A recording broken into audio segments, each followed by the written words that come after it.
Lancer une entreprise en 2022, par quoi commencer? C'est une question qui m'a été posée, donc autant y répondre. Alors, pour moi, il y a plusieurs choses auxquelles il faut réfléchir pour éviter justement de faire un flop, pour éviter que on fasse mauvaise route et qu'on se retrouve ensuite, quelques mois après, à devoir tout changer et à devoir tout modifier. Donc la première chose en fait qu'il faut vraiment intégrer, et je sais que c'est pas le plus simple parce que par rapport à il y a quelques années, cette question elle a pas mal évolué, en fait c'est finalement d'avoir un réel pourquoi pour son entreprise. En fait il y a quelques années de ça, il y a 10 ans, 15 ans de ça, eh bien on pouvait faire le choix de créer une entreprise juste parce qu'on a envie de créer une entreprise pour le fun, parce que nous en tant que personne ça nous faisait kiffer, en fait c'était un de nos rêves, c'était bien, etc. Sauf qu'aujourd'hui, il y a un peu un boom de l'entrepreneuriat et on est obligé de choisir, en fait, de se poser la question un petit peu autrement. C'est en fait, de trouver un juste milieu entre, effectivement, eh bien, répondre à ce rêve qui est le nôtre, peut-être, ou en tout cas cette envie qui est la nôtre, mais en même temps, ne pas oublier que l'entrepreneuriat, c'est pas non plus une réponse égocentrée. Enfin voilà, c'est pas une envie égocentrée qu'on veut assouvir, c'est aussi quelque chose qui doit venir répondre à un réel besoin d'un consommateur, enfin, ou d'une personne.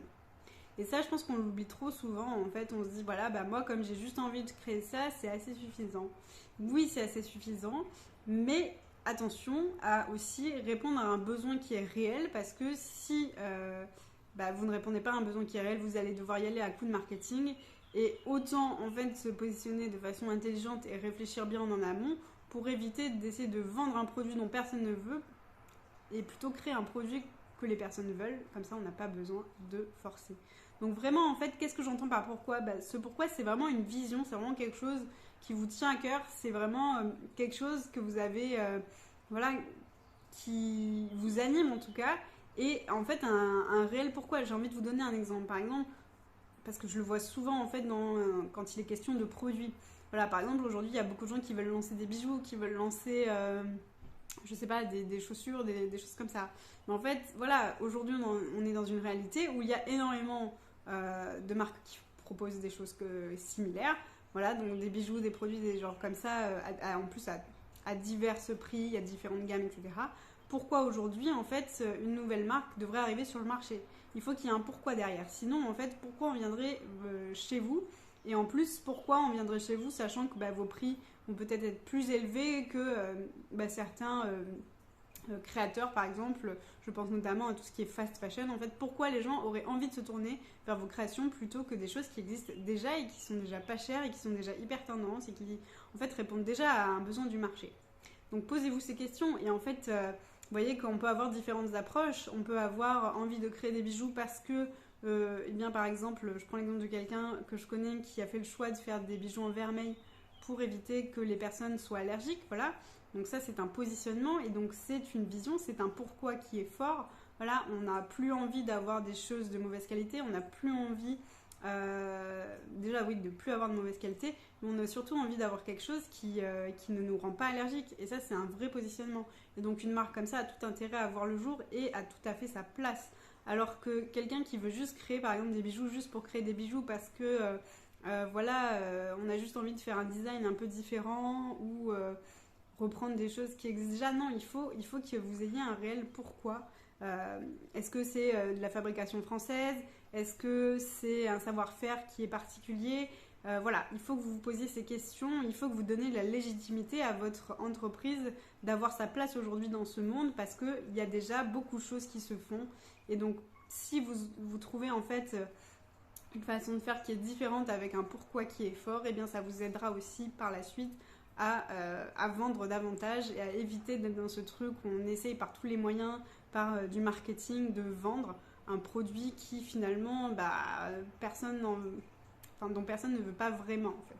Donc ça c'est je pense la première chose à bien réfléchir, votre pourquoi. On peut prendre ce même exemple pour, je vous disais, les chaussures. Voilà, aujourd'hui, si on a envie de sortir une marque de chaussures, pourquoi en fait cette marque de chaussures elle a intérêt à être sur le marché? Aujourd'hui, il y en a plein, il y a plein d'enseignes qui en font, des enseignes de sport, des enseignes, voilà, et il y a tous les prix, il y a toutes les formes, il y a toutes les couleurs. Pourquoi la vôtre aujourd'hui serait différente? Quelle valeur elle incarne? qu'est-ce qu'elle mettrait en avant, quel problème elle viendrait résoudre que ne résout pas ces autres marques qui existent. Voilà. Vous devez vous positionner de façon intelligente pour vous éviter ensuite de pédaler en choucroute avec votre marketing. Vous devez faire ça. Deuxième chose, votre pourquoi, votre vision, c'est vous qui devez l'incarner. Et donc en fait, vous devez aussi mettre de votre histoire personnelle dans ce que vous faites. On ne peut plus aujourd'hui faire des business sans âme. Vous ne pouvez plus choisir de faire des choses juste parce que pour le fun, j'ai envie de le faire et de toute façon, j'ai pas envie de partager des choses sur moi, etc. Il faut qu'en fait, vous soyez la personne qui incarne le plus le message que vous avez envie de faire passer. Votre vision, vous devez l'incarner à fond et c'est hyper important.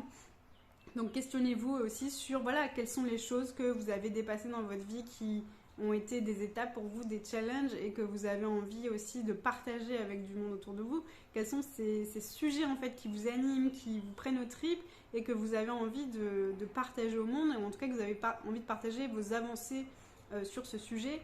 Donc ça c'est pour les gens qui ont des services. Ou alors, ça peut aussi être quelque chose qui touche à votre histoire personnelle. Ça peut aussi être quelque chose qui s'est passé dans votre famille, des personnes qui ont été touchées par quelque chose. Vous avez été spectateur de ça et aujourd'hui, vous avez envie d'agir pour lutter contre ça ou pour trouver des solutions pour ça. Je pense notamment à des personnes qui, dans leur famille, ont eu des personnes face à des maladies, à des handicaps. J'aime bien prendre l'exemple, je ne sais plus exactement le nom, je suis très mauvaise pour retenir les noms. Voilà, mais une femme qui en fait qui a eu sa fille qui a eu un cancer et donc qui a été face à ce process et qui s'est rendu compte en fait, donc quand elle a été à de nombreux rendez-vous médicaux, etc., de voir qu'en fait il y avait beaucoup de femmes qui en fait, donc après un cancer du sein, n'avaient plus de mamelons, etc. Et en fait, elle voyait qu'il y avait vraiment un manque de ce côté-là et qu'en fait les personnes ne se sentaient plus féminines, etc. Et qu'est-ce qu'elle a fait suite à cette expérience en fait qui l'a finalement marquée. Et bien elle a commencé à apprendre à tatouer avec une technique bien particulière pour en fait faire une reconstruction, enfin, alors pas une reconstruction mais pour créer un trompe-l'œil de mamelon pour aider ces femmes justement qui sortaient de cette opération et pour les aider à retrouver un petit peu de leur féminité, chose qu'elles avaient perdue. Et vous voyez qu'en fait, donc ça n'a pas touché directement cette personne-ci, mais en tout cas, ça l'a impactée à un point qu'elle s'est sentie concernée et qu'elle a voulu agir dans ce sens. Donc vous voyez que, donc une entreprise comme ça, forcément, elle a tout intérêt à exister parce qu'elle répond vraiment à une problématique qui est tout à fait importante, qui a été ignorée jusqu'ici. Et donc forcément, voilà, quand on se positionne sur des choses comme ça, eh bien, on peut que avoir des clients et des résultats. Donc vraiment, pensez à ça, pensez à des choses. Il y a forcément des choses dans votre vie qui se sont passées, des choses qui vous ont marqué. Et voilà, qu'est-ce que vous avez envie d'apporter dans ce monde? En fait, c'est vraiment ça. C'est vraiment, aujourd'hui, je pense qu'en 2022, ce qu'on a tout intérêt à faire, c'est penser plus grand que nous et notre petite personne. C'est effectivement, nous, en tant que personne sur Terre, on a eu des histoires personnelles, on a vécu des choses, des expériences.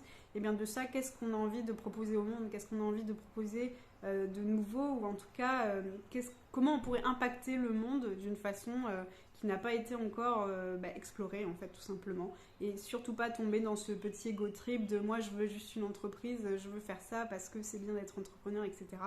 Bon, je pense pas que vous pensiez comme ça, mais voilà, en fait, pour vous montrer qu'il y a vraiment une rupture entre cette façon de penser qui était celle-ci il y a peut-être 10, 15 ans, 20 ans de ça, et aujourd'hui où on a vraiment en fait une responsabilité de conscience quand on crée une entreprise.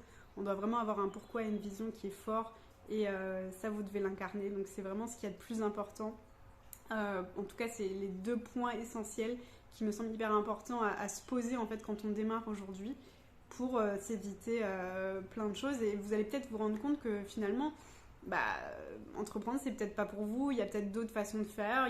C'est peut-être rejoindre déjà une entreprise qui est existante. Voilà. Mais en tout cas, voilà, c'est vraiment deux questions à bien se poser. Et une troisième, effectivement, qui vous permettra de vous mettre en avant, pas en avant, en action, pardon.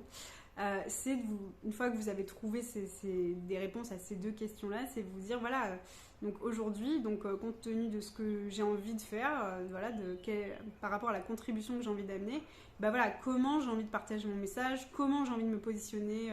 Par exemple, si vous faites le choix d'être sur les réseaux, comment j'ai envie de me positionner sur les réseaux, comment j'ai envie de communiquer, à quelle fréquence j'ai envie de faire ça, sur quelle plateforme j'ai envie de me positionner, quels sont les formats qui semblent nous correspondre le plus, qu'est-ce que j'ai envie d'essayer, qu'est-ce que j'ai envie de tester. Et donc ces questions-là, elles vont vous permettre de poser une structure et aussi de déterminer votre stratégie tout simplement. Vous allez aussi vous poser les questions suivantes, c'est voilà, quelle va être ma stratégie d'acquisition, quelle va être ma stratégie de conversion, quels sont en fait voilà, tout ce qui va venir structurer votre business et ce qui va lui permettre en fait de passer de la petite idée que vous avez dans votre tête, ou en tout cas ce que vous avez couché sur le papier, à des actions concrètes et des choses à faire au quotidien. Voilà ce que vous devez penser aujourd'hui en 2022 si vous voulez lancer une entreprise. N'hésitez pas à mettre sur pause, n'hésitez pas à noter tout ça. Voilà, je pense qu'on a tout dit et de ça ensuite vous allez voir, vous allez pouvoir expérimenter des choses, essayer, tester, réajuster et être dans cette logique de l'entrepreneur évidemment, évoluer en même temps que son business et en fonction des résultats que vous allez avoir. Voilà pour cette question. Je vous souhaite une belle journée et puis je vous dis à très vite dans une prochaine vidéo.